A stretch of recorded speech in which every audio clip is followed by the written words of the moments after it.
me tell you about a friend. It's Craig LeBlanc where the good times never end. Talking Parks and Rec, it's a show you gotta know. Welcome one and all to the Daily Parks and Rec Show. It's the Daily Parks and Rec Show. Because I probably was more Parks and Recreation than most people were, even from an earlier age. And this has always been my calling. This has always been what I'll do. There's no way that I wouldn't do anything else. And I'm probably going to go out of this earth being a Parks and Recreation professional. A lot of folks come into it. Welcome back to the Daily Parks and Rec Show from the 2025 GRPA Conference. In this episode, we sit down with Michael Brantley, Director of Cobb County Parks. With over 31 years in the field, Michael shares how growing up across the street from a park shaped his lifelong calling, the mentors who inspired him, and why Parks and Recreation remains one of the most essential services in every community. From leadership lessons to the power of volunteers to how COVID reshaped the way we all view open spaces, this is a conversation packed with heart, wisdom, and a reminder of why Parks and Rec professionals do what they do. Let's dive in. All right, so we are live again. This is Craig LeBlanc with the Daily Parks and Rec. All right, so I've got Michael Brantley, the Director of Cobb County. How are you doing today? Fine, yourself? Good. How's your convention going so far? That's going great. Always nice to come down for a week, sort of, I don't want to say disconnect, but sort of, put it back on the other staff that are back home. Let them run the show for a little while and come down here and just network with others from around the states. Great time. Yeah. Now, how long have you been in Parks and Rec from beginning to end? Oh boy. So a long time. So from a standpoint of full-time and or part-time work, it's been many years. So I would say that this would be my actual full-time in Parks and Recreation through GRPA. This is my 31st year. Wow. Lots of experience there. Yeah. Grew up across the street from a park, so in Dublin, Georgia, and just sort of cut my teeth there and just decided that I was going to be a Parks and Rec guy for the rest of my life. Went to Georgia Southern, at the time, one of the greatest places to go for a recreation administration degree. And then got my first job right out of college and haven't looked back since. Yeah. Now, let's go back to when you were in high school and college. Did you have any exposure to Parks and Rec way back then? 100%. Worked for the Dublin Recreation Department, probably from the time that I could walk, as they say, right across the street, chasing foul balls or whatever for a Snicker bar. And then just kept with it and did that a lot through, even junior high and high school. And then when I went to college, I worked for the Statesboro, Bullitt County Parks and Rec, and also with the campus recreation intramurals at Georgia Southern. And I don't think you're joking about that Snicker bar, because I recall when I was little, I would help the coach out, and if I would just kind of bring the bats and stuff, I felt like I was a king when I got a free Snicker bar from the concession stand. Absolutely. And when they used to hit the foul balls around, they didn't want to lose those balls. Those balls were expensive back then. So yeah, any Snicker or Coke or whatever I could get, I was ready to go. Fantastic. Now, what was your kind of journey into? When did you realize that this could be a career path for you? Really, it was at that time. I mean, I grew up with in Dublin at the time. Some of the greats. Roy Hammond was the director at the time, and Roy's no longer with us. His son Keith was actually the director in Cherokee County, where I started my official full-time career right out of college. So I worked for the Hammond guys for a long time. But Roy Hammond, just seeing him around a small town like Dublin and seeing the things that they did, seeing the things that they did for the community, it just sort of turned me on at a really early age to be in service to the community. And I think I just sort of followed that path very easily. Not a lot of others have that easy path to follow like that, but I did. I was grateful for it. So in your 20s, what were some of the skills that you had to kind of shore up to get to where you are today? It's one of those things that you sort of grow up specifically in that high school and college time, and you're learning your way and you're understanding, what does it take? And the big thing is from a recreational standpoint, you start looking at things like work ethic. You're looking at things like teamwork. You're looking at things like how do you make a difference and what is it going to take? And I think that's a lot. It's being there. It's being there for the community. And that was one of the things that I learned. You can't just sort of go in there and expect it to just be given to you. I think you have to actually go out there and take it, and it takes time. And some of the things that I would, go back and look at is even when you're in that high school and that college, just because you're not getting paid for it doesn't mean that it's not experience. Volunteer at your local parks department, volunteer when you're in college at different things. Just be around it and learn as much as you can. Soak it up. Yeah.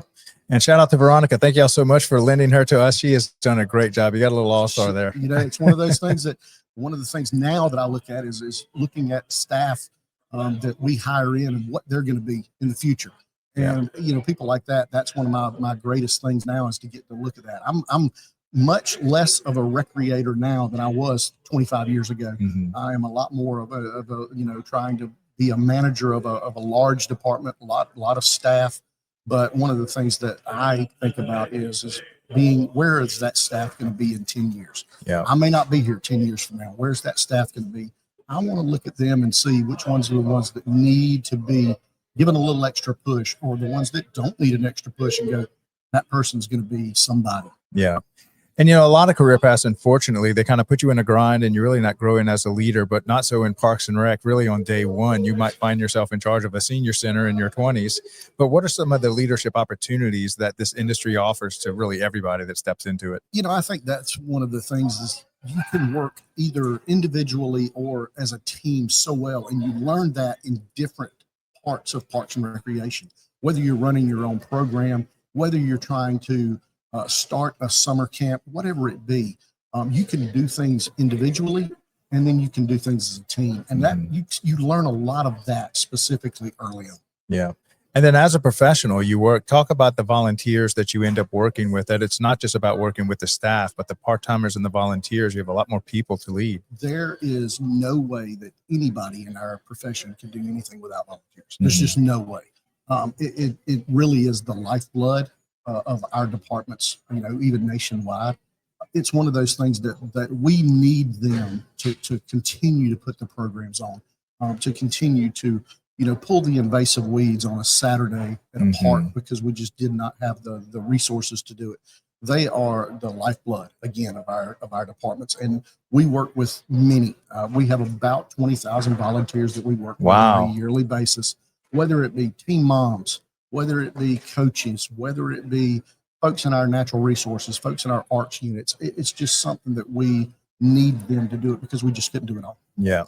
All right. So I'd like you to think about being in front of a group of college kids that really don't know what they want to do with their life, don't really have a chosen career path. We made a video just on this topic that you or anybody in Parks and Rec could play in front of your part-time workers to kind of frame the conversation, and someone like yourself could stand up and give a testimony to the industry, what it meant to you. So I'll play this real quick, and then I'd love to get your feedback on it. Every career is a choice, but few careers let you touch lives. Not once in a while, but every single day. Step into a park on a Saturday morning. You'll hear children laughing on the soccer field, families gathering for a picnic, seniors walking the trails, finding health and friendship. And behind every smile, every memory, is a Parks and Rec professional. We don't just mow fields, we grow confidence in young athletes. We don't just build playgrounds, we create safe spaces where childhood thrives. We don't just plan events, we design moments that anchor generations. Think of the coach who teaches patience, the director who champions equity, the staff member who sees potential in a child no one else believed in. Every day, Parks and Rec professionals shape character, preserve beauty, and strengthen community. And the path isn't easy. Budgets are tight, resources stretched thin, but the reward, unmatched.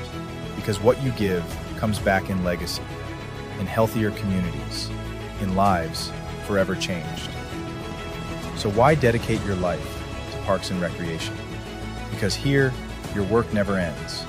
It lives on, in laughter echoing across playgrounds, in green spaces preserved for the next century, in the young professionals rising to lead tomorrow. This is not just a career, it's a calling, it's a legacy, it's Parks and Recreation. A message from the Parks and Rec community.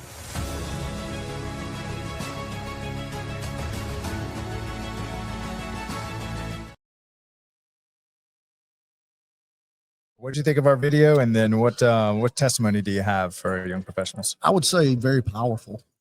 You hit the gamut of everything. And that's very hard. I think a lot of folks do not understand the actual ramifications of what Parks and Recreation is on a community. I think that that's one of the biggest things that I could see from that. You touched on a lot of different areas. I say this all the time, and I'll tell every college class or whoever I speak to, one of the things is it is a calling. It is absolutely a calling. You cannot come into this and expect that you're going to make a ton of money. You can't come into this and expect that you're going to, be 9 to 5. It's going to be something that you're going to have to put your heart and soul into, and the rewards of that, if you are looking for them, are going to be great. It is the most rewarding. I've said for many years, one of the most rewarding things for me forever was building a playground, because you go from nothing to something, and then to see the looks on the kids' faces when they first see that playground, it is nothing that warms my heart any better. Nowadays, I don't get to see that as much, but I think now I try to live it through my staff. And it really makes me feel good when my staff can sort of get that feeling as well. Yeah. So I would say to anybody, the testimony for me is that I'm probably one of the worst ones that you could have on here from that, because I probably was more Parks and Recreation than most people were, even from an earlier age. And this has always been my calling. This has always been what I'll do. There's no way that I wouldn't do anything else. And I'm probably going to go out of this earth being a Parks and Recreation professional. A lot of folks come into it, they hang for 5 or 10 years, and they say that, I want to do something different. I want to do something else. I want to go, be in business or do what. I'm not that guy. I'm going to be here until the cows come home. So I'm one of those guys that's pretty easy to see. And I think a lot of the people that know me, that talk to me, will know that I'm Parks and Recreation. Wow, what a powerful testimony, Michael. Thank you for sharing that with us. Absolutely. Okay, so the next one I want to show you is during COVID, we found a lot of Parks and Rec departments just budget slashed, and they were people. Why? Because they were considered non-essential. And I think what we found out, COVID taught us, is how essential the preventative side of Parks and Recreation is. They were like, wait, turn that back on. Right. We need it. So we created another promo for anyone in Parks and Rec to use. Please play this in front of all your elected officials to reframe this conversation, and then give your personal testimony as to why Parks and Rec is absolutely an essential service. So I'll play this real quick, and then I want to get your feedback on it. When we talk about essential services, what comes to mind? Police, firefighters, healthcare. But there's another essential service, often overlooked, yet always present: Parks and Recreation. Parks and Rec is health. It's the walking trail that lowers blood pressure, the recreation center where seniors fight isolation, the swim lessons that prevent tragedy before it happens. This isn't a luxury, it's a lifeline. Parks and Rec is safety, a playground instead of a street corner, a basketball court instead of trouble, a summer camp where every child belongs. It's not just about activity, it's about protection, prevention, and possibility. Parks and Rec is community, the festival that brings neighbors together, the cultural event that teaches respect and diversity, the open space where a city breathes. It builds bridges where division once stood. It gives people a reason to gather, to connect, to care. And Parks and Rec is economics. It strengthens property values. It drives tourism through events and trails. It saves on healthcare costs. Every dollar invested multiplies, feeding back into schools, into safety, into growth. Essential service is not just about survival, it's about thriving. And Parks and Recreation is where thriving begins. In wellness, in equity, in culture, and in joy. Parks and Rec isn't extra, it's essential. For our health, for our safety, for our communities, for our future. A message from the Parks and Recreation community.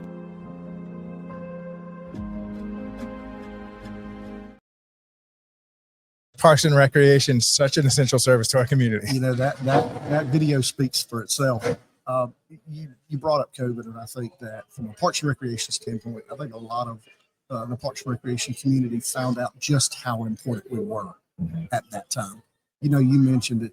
I can remember, you know, the day that we got the phone call from the higher ups, the county commissioners, shut the parks down. Oh my God! Close the gates. That had to be gut wrenching for you. It was a tough day, and it did not take long. It took a couple of days before it was just like, please open them up as quickly as possible. I'm getting more phone calls from the community saying this is our only out. And I think it was a big shift in the way recreation happens. I think you saw a lot more before COVID of that sort of team. We see a lot more individual. There's a lot more self-directed recreation nowadays, but we're starting to see the team and the non-self-directed back. So Parks and Rec's growing. It's growing leaps and bounds. I think that was the one thing that, from our standpoint, it really sort of opened it up that this is now everything in Parks and Recreation. This is not just about a softball team or a baseball team or a basketball team. This is about trails. This is about pavilions. This is about open space. This is about being able to connect with the nature. There was a lot of that got sort of pushed to the top during COVID. And I really think it opened up a whole nother area for our elected officials to say, whoa, I was a little bit wrong. And again, we quickly jumped back in, and it was like we were putting things on, and immediately we were like, okay, you want to let us watch us work. And we started coming up with those programs that you could do and be safe during COVID. And I think from my staff standpoint, they did it extremely quickly. We were putting on programs, you know, a week later and being able to be safe. And so it was one of those things that they started to really see, holy cow, this is a real essential part of it. We're starting to see that sort of fall off again from the elected officials. But I think that we do have the community sort of understanding. And when it comes back around, just like anything, we run through that where it's a budget cycle. And, oh, we got to cut this or cut that from parks. Well, those folks are going to come. They're going to be there for us. Yeah, they're really going to be there for us. So it's not one of those things that we have to sort of wait for that to happen. We know that that's going to happen. And we know that we're going to have a little backing. And that just makes us feel a lot better. Yeah. You know, it reminds me of that old Otis Redding song, "You don't miss your water till your well runs dry." That's right. That's right. I don't think people knew. They did. And that was the thing is, I think that even the elected officials, when they made the decision, they were in a tight spot. I mean, there was not a lot of information, especially early on. And they thought, okay, everybody's going to go along with this. And I think they found out quickly that, whoa, they did not go along with this at all. They kicked a hornet's nest. You really did. And it was, you know, we were trying to take gates and barricades off of parks as quickly as we could, just to let them back in. So yeah, it's one of those things. Yeah. And so what are some of the services that, you know, because everybody thinks you shut down parks, okay, we won't have baseball games and just keep cutting the grass. But then you start to see all the senior centers, the therapeutics, the aquatic centers. What are the things that you'd like to say? This is also the other stuff we do in Parks and Rec. You know, it's everything. And you know, one of the things that I saw in the video was, again, it was a cross section of a lot of different things. Whether you're running, and we run multiple things. We run arts, we run tennis, we run course, all of the athletic sports. We run aquatics programs, Special events. special events. We run special events all the time. So we have a mixture of all of it. And again, when you're trying to, sort of provide something for 780,000 residents, and then, with it being a very suburban, urban county right outside of Atlanta, we get a lot of folks from outside. So it's one of those things that we're trying to always put something on for everybody. So there's something always going on in a park. There's always something going on at one of our centers. There's something always available for people to be able to use that as an outlet. And that's what we are. We are strictly an outlet. One of the things that, from a Cobb County standpoint, we sort of have, two taglines that we use. And really, one's fun starts here. But the other one is we create memories, and that's what we do. We create memories, and that's what I tell our staff every day is whatever you're doing, you're supposed to be creating a memory for someone that comes into either a park or a center or whatever. Make sure that they have a good memory they can always go back to. One of the things that we always talk about as well is very few, and I'm one of them. I can't tell you a lot of my teachers' names. I just coaches. You always remember the coaches. Oh yeah, lifetime. Always remember the coaches. And when you see them 40 years later, coach this, coach that. You're going to say it, and you're going to see, oh wow, look at what that person did. So there's a lot of things that Parks and Recreation is all about. And like I said, I couldn't be more grateful that I've been a part of this dynamic profession. Yeah, I can't tell you how many times I've had 6 foot tall grown men come up to you and say, "Coach," and they turn into like a little 6-year-old in front of me. Absolutely. And you're thinking, wow, And again, that sort of gives you that little extra boost when you're not feeling it, that day. You've had a tough day in the office, and this employee or that employee is causing problems, or this resource or this budget is not going well. You hear those things, and it's like, that's a refresher for the next 2 months. Yeah. Wow. Fantastic. Well, Michael, thank you so much for coming on today. And look, if y'all need any help creating, we help Henry County, Georgia produce theirs free of charge. We're just trying to help get the word out. So I know y'all are considering launching a podcast of your own. Don't worry about the technical side or the software stack or hardware stack or editing. We got all that covered. Perfect. Just find your voice and get the word out about what's done in one of the greatest counties, I believe, in America, in Cobb County. And I appreciate your leadership. Thank you. Have a great rest of your convention. Thanks a lot. Thanks. Bye. Are you a vendor, brand, or service provider ready to connect with the heartbeat of local communities? At DPRS Media Co., we tell the stories shaping parks and recreation across America. Through podcasts, live streams, videos, and newsletters, we reach frontline leaders, city directors, and decision makers every single week. From youth sports and facilities to programming and policy, our audience is your audience. Sponsoring or partnering with DPRS Media Co. puts your brand in front of the professionals who build, budget, and buy for their communities. Launching a new product, growing your presence in public spaces, targeting cities, counties, or departments, DPRS is your trusted media partner. Whether you're in software, turf, aquatics, robotics, smart cities, or special events, partnering with DPRS puts your brand in the story. With commercials, interviews, social campaigns, newsletters, and live shows, we're your media team. Partner with us and grow your impact in the $200 billion parks and rec industry. DPRS Media Co. Stories that move parks and rec forward. Your audience is here. Let's meet them.